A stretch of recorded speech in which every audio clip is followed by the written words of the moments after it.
Hi, my name is AQILAH and today I will be presenting assignment 1 which contains 5 topics. For topic number 1 is computer crime and security. So the definition of online scam is online scams are digital crimes where scammers trick victims through online platforms like website, emails, SMS and apps. So their goal is to obtain sensitive information such as bank details, password and OTPs. Scams today come in many forms, including phishing emails, business email compromise, fake online shopping sites, impersonation, and romance scams.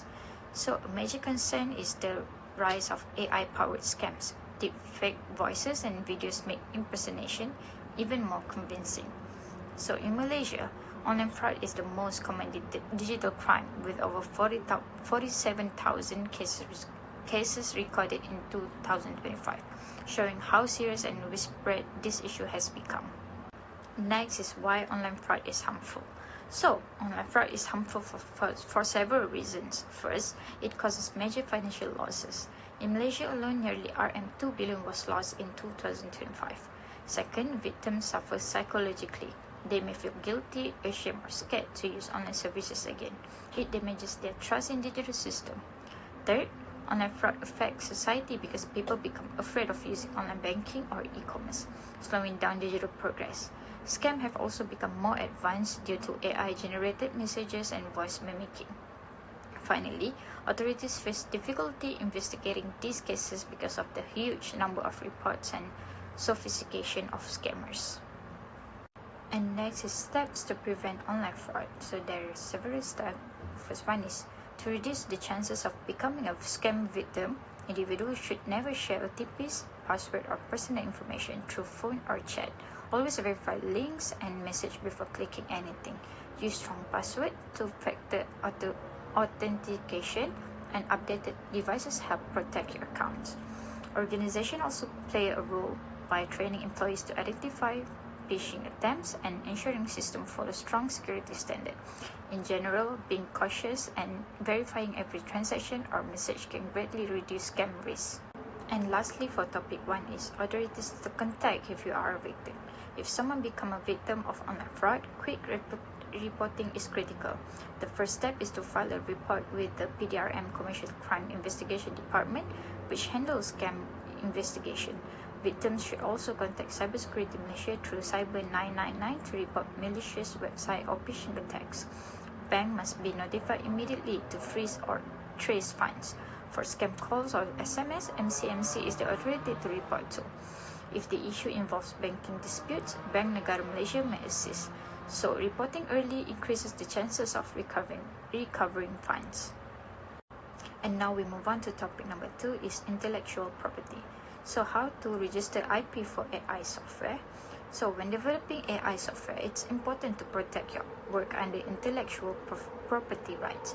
The MyIPO website and the IP online portal provide information on different types of protection, such as copyrights and patents. Software is automatically protected under copyright the moment it is created. However, if the software includes a unique algorithm or a technological process, a patent may be more suitable. So choosing the right IP type ensures your AI cannot be misused, copied, or exploited by others. So the step for register is to register IP. The developer first needs a digital certificate from MSC Trustgate, which allows secure online submission. Preparing the application involves writing a full description of the invention, including diagrams or claims if applying for a patent. Once the application is submitted through the MyIPO portal, it goes through examination to ensure it meets all legal requirements. After approval, it is important to monitor your IP, enforce your rights, and license your software if you want others to use it legally. Okay, now for topic 3 is privacy and surveillance. So we go to importance of privacy and Malaysia laws. So privacy is essential in the modern digital world because our personal information is constantly being collected and stored.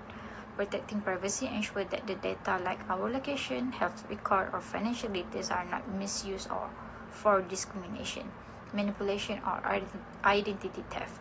In Malaysia, privacy is mainly protected under the PDPA 2010, which regulates how companies handle personal data. Other laws like Communication and Multimedia Act also prevent illegal interception. Together, this law help ensure data is used responsibly, although improvements are still needed. And for types and example of surveillance, surveillance refers to monitoring a person's activity for security or management purposes. There are many types. First one is physical surveillance, involves direct observation, while electronic surveillance uses tools like CCTV and GPS. Data surveillance monitors people's online activity and behavior. Biometric surveillance collects physical identifiers such as fingerprints or facial recognition. Workplace and mass surveillance track employees or entire population. Common examples include CCTV cameras, GPS tracking on phones, social media monitoring, and cookies tracking online behavior. And for employee and government surveillance, so employers may monitor employees for productivity or security reasons. This includes tracking website visited, email sent, keystroke type, or even GPS location for field workers. However, under PDPA, employees must be informed and monitoring must be justified. Government surveillance in Malaysia is allowed under certain laws like SOSMA and the CMA. Authorities may intercept communication or track online activities during investigation related to national security. Surveillance is meant for safety but must be carried out responsibly. And lastly, for ethical issues in surveillance, so surveillance becomes unethical when people are monitored without their knowledge or when the monitoring is excessive. It may violate personal privacy, dignity, and freedom. Surveillance can also create a power imbalance where the observer can misuse information. People may feel pressured to change their behavior if they think they are being watched. Therefore, ethical surveillance requires transparency, clear purpose, and minimal instruction. A balance must be achieved between public safety and individual rights. Okay, for topic 4, computer reliability. So the importance of computer reliability is computer reliability refers to how consistently and accurately systems perform. Reliable systems are crucial in critical areas such as healthcare, aviation, banking, and cybersecurity. If systems fail, the consequences can include data loss, financial damage, security breaches, and even risks to human life. Ensuring reliability requires strong testing, secure design, regular updates, and fault tolerance. A reliable computer system helps maintain business continuity and public trust. And for case study, I chose Boeing 737 MAX failure. One of the most tragic examples of unreliable computer system is the Boeing 737 MAX crash. The MCAS software relied on a single sensor that malfunctioned and repeatedly forced the plane downward. Pilots were unable to override the system, leading to 2 fatal crashes that killed 346 people. The issue was caused by poor system redundancy, inadequate training, and underestimating software risks. The case proved that unreliable software can have life or death consequences and highlights the importance of safety-critical design. And now I'm going to talk about Android versus Apple reliability. So, when comparing mobile phone reliability, both hardware and software must be considered. Apple devices are generally more reliable due to tight integration between hardware and software, ensuring consistent performance. Android devices vary widely because many manufacturers produce them. Flagship models like Samsung Galaxy or Google Pixel offer high reliability, but budget Android phones may use cheaper components. So, software reliability also differs. iOS provides long-term update while Android suffers from fragmentation. And next is for the summary mobile reliability. Overall, Apple is more consistent in terms of reliability because its ecosystem is tightly controlled and updates are delivered to all devices at the same time. However, high-end Android devices can be equally reliable or even better in certain aspects. Reliability ultimately depends on the brand model, frequency of updates, and build quality.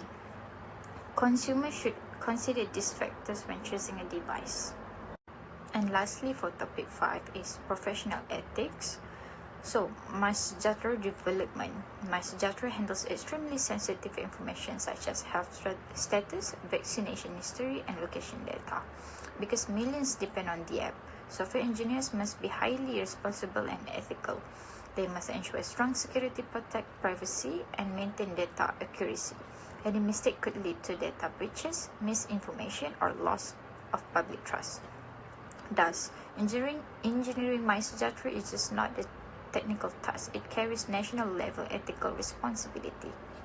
And lastly, for ethical principle, ACM/IEEE, the ACM/IEEE Code of Ethics guides software engineers in making responsible decisions.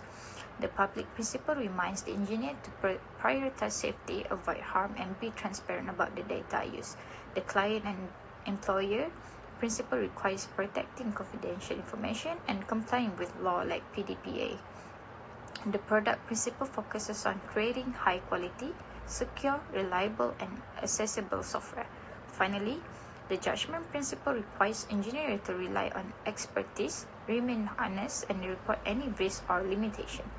Following all four principles ensure that systems like MySejahtera remain trustworthy and secure. That's all, and thank you.